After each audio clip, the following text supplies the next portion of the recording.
nga pala si Ma'am Eliza, ang inyong guro ngayong araw sa Health 3. Handa na ba kayong makinig? Opo! Ayan, mukhang handa-handa na makinig ang lahat. Pero bago tayo magsimula, gusto niyo ba ng isang laro? Opo! Siyempre, gusto niyo yan. Sige, maglalaro tayo. Sa aking tabi ay meron akong mga grupo ng titik. Pagmasdan niyo nga mabuti, anong inyong napapansin? Magulo po yung letra. Wala sa ayos ang mga titik. Hatiin ko kayo sa 3 pangkat. Ito ang unang pangkat, pangalawa at pangatlo. Ang gagawin ng bawat pangkat ay aayusin niyo ang mga titik na ito upang makabuo kayo na isang salita. Naintindihan po ba yun? Opo! Ayan, bibigyan ko lamang kayo ng 30 segundo upang gawin ang pag-aayos ng mga titik na ito. Maliwanag po ba? Opo!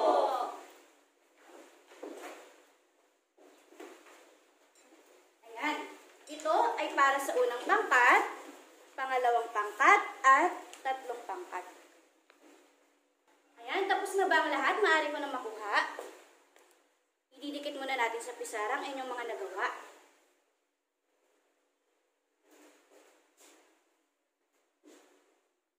Ayan, ito ang nagawa ng bawat pangkat. Ang unang pangkat, ang kanilang nabuong salita ay kalusugan. Pakibasa ng muli.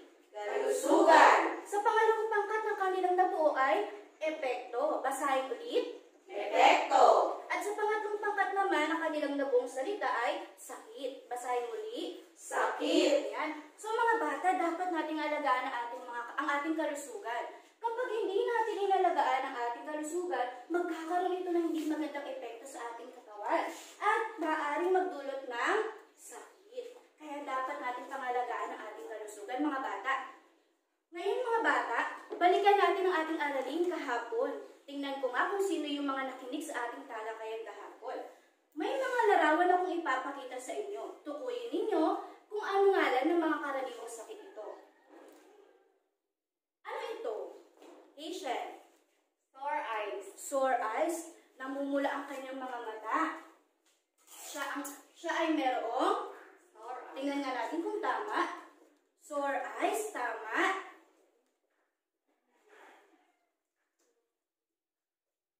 Ito namang larawan na ito, tingnan nga natin. Ano ito mga bata? Laile. Kuto or pediculosis. Wow, talaga nakinig si Laile. Tingnan nga natin kung tama. Kuto at lisa o tinatawag din natin pediculosis. Ang galing ni Laile, talagang nakinig siya sa ating talakayan kahapon. Ito namang larawan na ito. Malaki ang kanyang pisngi dito, kanyang pangano. Yes, Glyza. Beke or Max. Wow, may English pa. Talagang nakinig ng teacher. maigi. Nagkaroon po Tingnan ako. natin kung tama si Beke.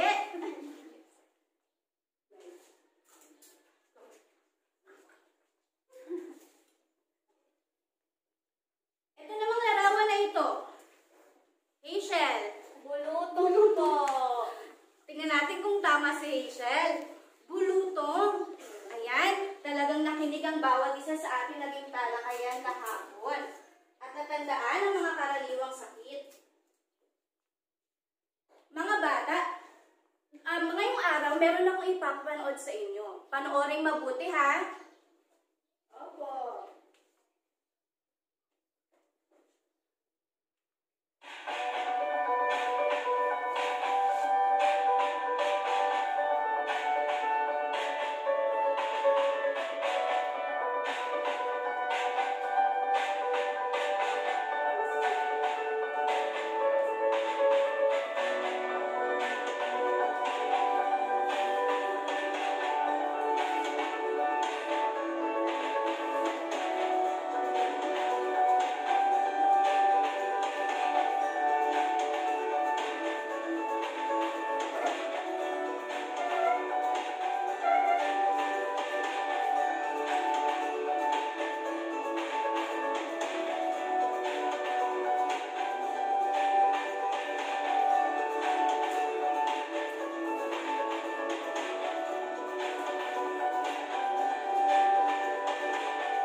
ginagawa doon sa napanood ninyong video?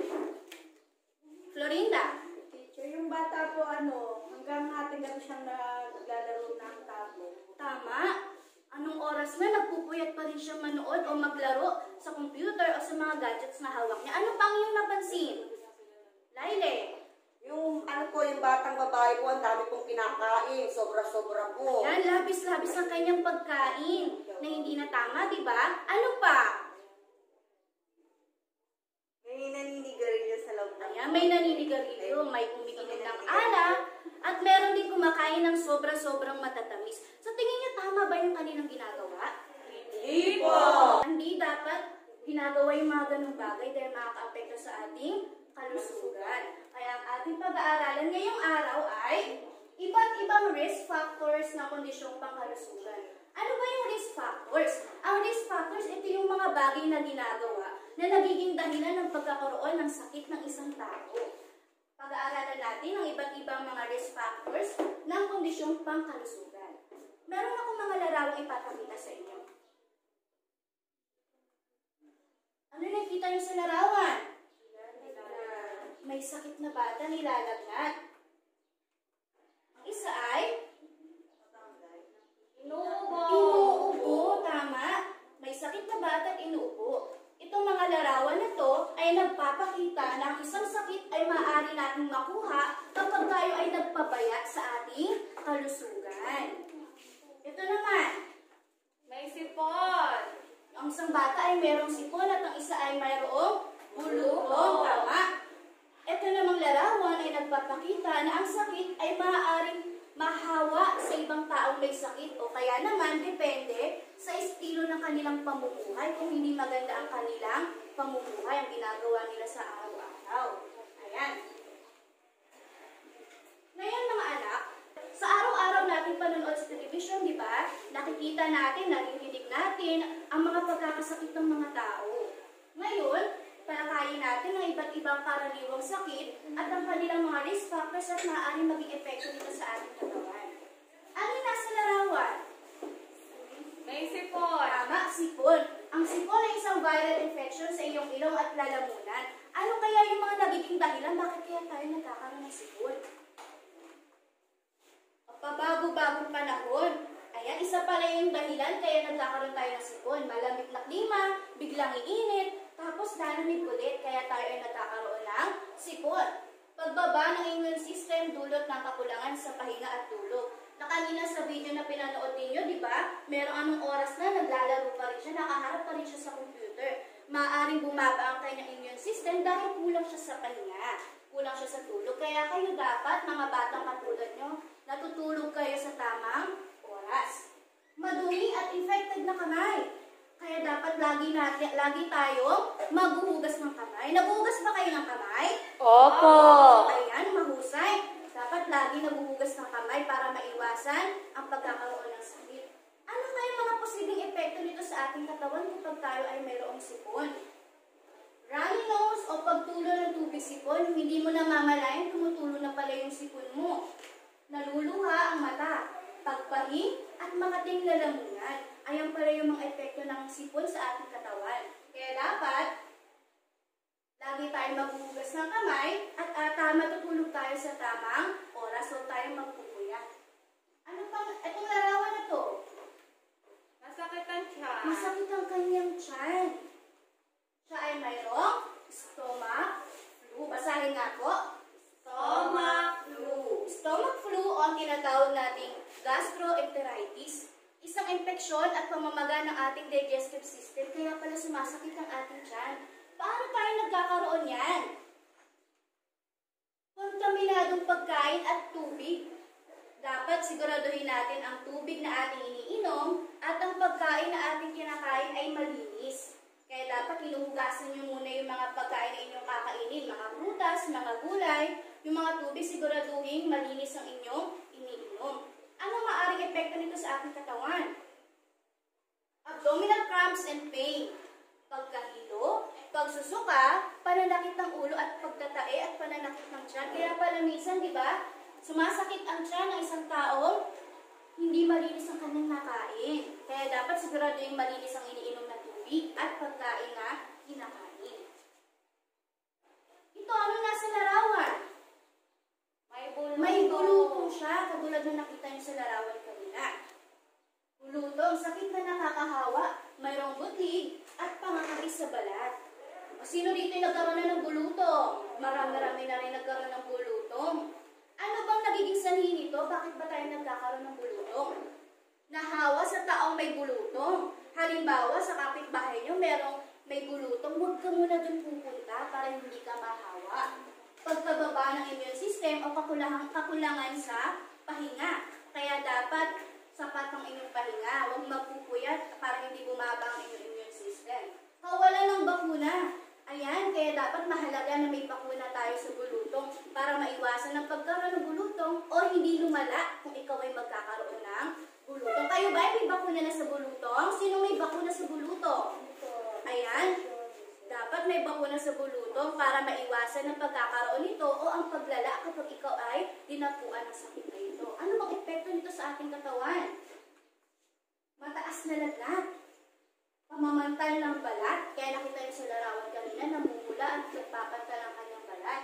Panghihina ng katawan, pananakit ng kasukasuan, hindi ka makakilos kapag ikaw ay mayroong sakit na bulutong. Kaya dapat ikaw ay may bakuna sa katawan, malakas ang iyong resistensya, at huwag kang pupunta kung meron may bulutong sa inyong lugar para hindi ka mahawa. Ito, nakikita. Tingnan niyo yung larawan at papanood ito. Ang isang doktor ay may suot na balot na balot siya ng kanyang suot. Meron siyang face shield at may face mask. Ito ay COVID-19. Ito ang sakit na kinakaharap ng ating bansa sa kasalukuyan. COVID-19, sakit na dulot ng isang virus na nakakahawa. Yan ang sakit na ating dinaranas ng mga karamihang kapwa Pilipino natin ngayon. Paano ba nagkakaroon nito? Pagkahawa sa taong may COVID-19, kaya nga diba, kapag may COVID-19 sa isang barangay, hindi na pinapapasok ang iba pang tao doon sa barangay para maiwasan na mas marami mahawa. Hindi na susuot ng face mask, at face shield, kaya dapat lagi tayong may suot ng face mask. Proteksyon natin iyan at face shield din. Walang physical distancing, dapat meron tayong 1 metrong distansya sa bawat isa. Infected ang kamay ng virus. Kaya nga tayo dapat ay laging may baong sa bag? Alcohol. Yan. Dapat may baong tayong alcohol o kaya pag-uwi ng ating tirahan, tayo ay laging maghuhugas ng kamay. Mahina ang immune system. Ayan, palagi natin nababanggit kasi dapat laging sapat ang ating pahinga para lakasin natin ang ating immune system. Bukod sa tamang pahinga, kakain din tayo ng mga masusustansyang pagkain. Anong epekto nito sa ating katawan? Mataas na lagnat, nahihirapan sa paghinga, panghihina ng katawan, walang panlasa, at makating lalamunan. Ayan yung mga epekto sa ating katawan ng sakit na COVID-19. Kaya dapat tayo ay, pag tayo labas ng bahay, lagi tayong magsusuot ng face mask at face shield. At panatiliin ang 1 metrong distansya sa bawat isa. Itong huling larawan natin, tingnan nyo nga, ano nakikita niyo sa larawan? May isang doktor, anong ginagawa niya? Kinukuhanan niya ng dugo ng bata. Bakit kaya? Ano kaya sakit ng bata? Siya ay mayroong diabetes. Ang diabetes ay sakit kung saan ang katawan ay hindi makalikha ng insulin. Ano ba yung insulin? Ito yung nalilipat ng mga asukal sa katawan para maging enerhiya natin. Ngunit sa diabetes, hindi siya nakakalika ng sapat na insulin. Kinukuhanan siya ng dugo para makita kung mataas ba ang kanyang sugar. Ano ba ang nagiging sanhi ng pagkakaroon ng diabetes o risk factors? Pagiging overweight, kapag malaki yung timbang, mataas ang timbang. History sa pamilya o labis na pagkain ng matatamis. Ayan, namamana pala yun sa magulang. O kaya sa lolo, sa lola. Kaya kung kayo ay merong history o meron kayong mga sakit na ang mga lolo't lola nyo o magulang, dapat iwasan na ang pagkain ng labis na matatamis. Ayan, mahilig ba kayo sa matatamis? Yes, syempre, pero dapat iwas din tayo sa pagkain ng matatamis. Ayan, anong epekto nito sa ating katawan? Malabo ang paningin. pagkakaroon ng sakit sa puso, mabagal o hindi pagaling ng mga sugat, pagkapinsala ng kidney at nerve damage, ang dami pa ng epekto ng diabetes sa ating katawan. Kaya dapat mag-ingat tayo, lalo na kung may history ng pamilya ng pagkakaroon ng sakit, dapat iwasan na natin ang pagkain ng lapis na matatamis. Ayan. Ano nga ba ulit yung 5 karaniwang sakit po na iyon? Meron tayong basahin. Sipon. Stomach flu. Stomach flu. Bulutong. Bulutong. COVID-19. At Diabetes. ayan, mga bata, dapat ba natin pahalagaan ang ating kalusugan? Opo. Tama. Dapat ba tayong sumunod sa mga health protocols na pinatutupad ng ating pamahalaan? Opo. O dapat tayong sumunod para maiwasan natin ang pagkakaroon ng sakit? Ano ba yung mga sakit na naranasan nyo na? Sipon. Karamihan nagkaroon na talaga ng sipon kasi pagpabago-bago ang panahon, nagkakaroon tayo ng sipon, hindi maiwasan. Bulutong. Teacher ako. Ayan, marami na rin nagkaroon ng bulutong. Yung iba naman ay hindi pa nagkakaroon ng bulutong. Sana may bakuna na ang lahat sa bulutong para maiwasan ang pagkakaroon nito. Ayan. Anak, ang mga sakit, ilan lamang ito, ang sipon, stomach flu, bulutong, COVID-19 at diabetes, ilan lamang ito sa mga karaniwang sakit na maaari natin makuha kapag tayo ay nahawa sa isang taong may sakit. Isa rin itong mikrobyo na maaaring dala ng isang taong may sakit na maaaring malipat kapag mahina ang ating immune system. Kaya dapat tayo ay susunod sa mga health protocols. Tapos lagi tayo maghuhugas ng kamay para maiwasan ang pagkahawa o pagkakaroon ng sakit. Ginagawa niyo po ba yun sa inyong tirahan? Opo. Tama. Ngayon mga anak, meron tayong sasagutan. Meron tayong gawain dito. Tingnan ko kung talagang naintindihan ng ating talakayin. Tutukuyin po ninyo kung ano yung pangalan ng mga sakit na ito. Ayan. May mga larawan ako rito ng mga karaniwang sakit. Pipiliin ninyo kung anong letra ang ngalan ng bawat sakit. A. Sipon, B. Stomach flu, C. Bulutong, D. COVID-19 or E. Diabetes. Sagutan nga natin sa unang bilang. Tingnan ang larawan. Ano kayang tukuyin natin kung ano yung ngalan ng mga sumusunod na karaniwang sakit? Hazel. Number 1. Anong letra? B. COVID-19. D. COVID-19. Tingnan nga natin kung tama si Hazel. D. Tama. COVID-19. Sa pangalawang bilang, tingnan nga ang larawan. Lyle. Diabetes, letter E. Tingnan natin kung tama ang sagot ni Lyle. Tama. Letter E. Pangatlong bilang, si Lynn. Number 3, letter C, bulutong. Si Bulutong. Tingnan natin kung gusto ang kanyang sagot. C. Tama. Letter C. Sa pang-apat na bilang, Florinda. Stomach flu po. Stomach flu. Tingnan natin kung tama ang kanyang sagot. B. Stomach flu. Tama. At sa panghuli, ikalimang bilang, Janina. Number 5. Letter A. Sipon. Letter A, sipon. Tingnan natin kung tama ang sagot ni Janina. Letter A, tama. Bigyan niya ng yes clap ang bawat isa. Yes! Ayan, napakahusay nakinig sa ating talakayan. Ngayon, magkakaroon tayo ng pangkatang gawain. Titingnan natin, bukod sa ginawa natin sa pisara, kung nakinig ang bawat isa. Ngunit bago tayo magsimula, ang unang pangkat, tutukuyin kung anong ngalan ng karaniwang sakit ang nasa larawan. Sa ikalawang pangkat naman, magbigay ng tig-isang epekto ng mga nakatalang karaniwang sakit. Sa ikatlong pangkat, magbigay ng tig-isang risk factor ng mga nakatalang karaniwang sakit. Ayan ang mga gagawin ng bawat pangkat. Hahatiin ko kayong muli. Ito ang unang pangkat, pangalawang pangkat, at ang ikatlong pangkat. Ayan. Ngunit bago tayo magsimula, paano ko kayo bibigyan ng marka? 5 puntos ang pinakamataas na marka. Paano ba makakakuha ng 5 puntos? Makakakuha ng 5 puntos ang pangkat na nagpapakita ng kooperasyon upang masagawa ang gawain, aktibong pakikilahok, malaking tulong sa pangkat.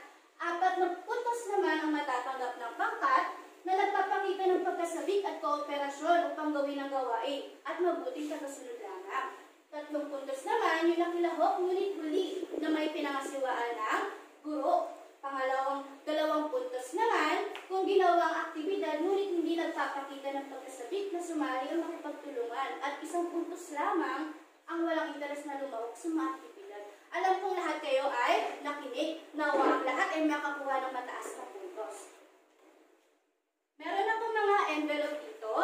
Ibibigay ko to sa bawat pangkat. Ang laman ng envelope na to ay sagutang gawain at panulat. Ibibigay ko to sa bawat pangkat. Bibigyan ko lamang kayo ng 3 minuto upang gawin ang gawain na ito. Naintindihan po ba? Oo! Ayan, simulan natin. Ito ang para sa unang pangkat, ikalawang pangkat, at ikatlong pangkat. Ayan, tapos na ba ang lahat? Maaari ko nang makuha. Ididikit ko muna sa ating pisara ang inyong mga ginawa. Ayan, naidikit na natin ang inyong mga ginawa. Tingnan natin kung tama ang inyong mga isinagot. Sa unang pangkat, ang unang bilang na kanilang sinulat ay COVID-19. Tama. Sa ikalawa naman, diabetes. Tama. Pangatlo, bulutong. Pang-4, stomach flu. At pang-5 ay sipon.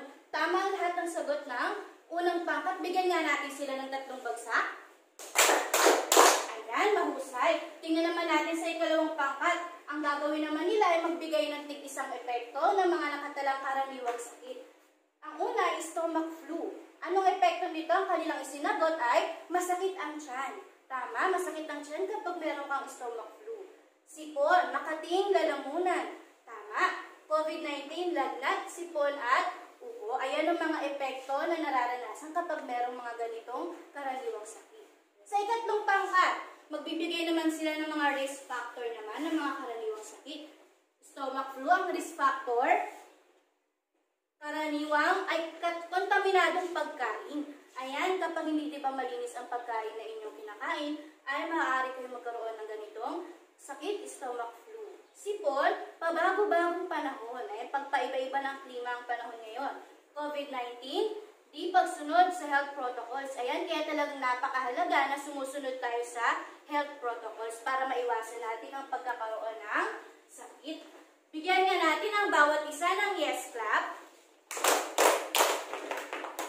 Yes! Ayan, napakahusay. Kaya ang bawat isa ay makakatanggap ng 5 puntos. Dahil ang bawat isa ay nagpakita ng kooperasyon at pagtutulungan para maisagawa ang gawain. Lahat ay nakitaan ko ng pagtutulungan. Kaya ang lahat ay makakatanggap ng 5 puntos. Ayan, napakahusay. Ngayon, sagutan natin ito. Kumuha ng isang malinis na papel at isulat lamang ang sagot. Isulat na piliin lamang sa kahon ang inyong mga sagot. Piliin sa loob ng kahon ang angkop na salita na bubuo sa diwa ng mga pangungusap. Ayan, tapos na po. Tingnan natin kung tama ang inyong mga sagot. Sa unang bilang, ang blank ay sakit dulot ng isang virus na maaaring kumalat mula sa isang tao na lubhang nakakahawa. Ano kayang sakit ito? Alin kaya sa kahon ang tamang sagot? Stomach flu, COVID-19, diabetes, sipon o bulutong? COVID-19. Tingnan natin kung tama. Tama, COVID-19. Sa ikalawang bilang, ang blank ay isang karamdaman kung saan ang katawan ay hindi makalika ng sapat na insulin. Ano kayang sakit ito? Diabetes. Diabetes. Tingnan natin kung tama. Diabetes. Sa ikatlong bilang, ang blank ay sakit kung saan nagkakaroon ng kakaibang butlig at makakaranas ng kati sa balat. Ano kayang sakit ito? Bulutong. Bulutong. Tingnan natin. Tama. Bulutong. At sa ika-4 na bilang, ang blank ay isang viral infection sa iyong lalamunan. Ano kayang sakit ito? Sipon. Sipon. Tingnan natin. Tama, sipon. At sa ikalimang bilang, ang blank ay sakit dulot ng isang infeksyon at pamamaga ng ating digestive system. Ano kayang sakit ito? Stomach flu. Stomach flu. Tingnan natin kung tama. Tama, stomach flu. Magaling. Sino nakakuha ng 5 puntos? Ayan, mahusay. Lahat ay nakakuha ng 5 puntos. Bigyan nyo nga ng 3 bagsakan bawat isa. Ayan, napakahusay. Talagang kayo ay nakinig sa ating talakayan ngayong araw.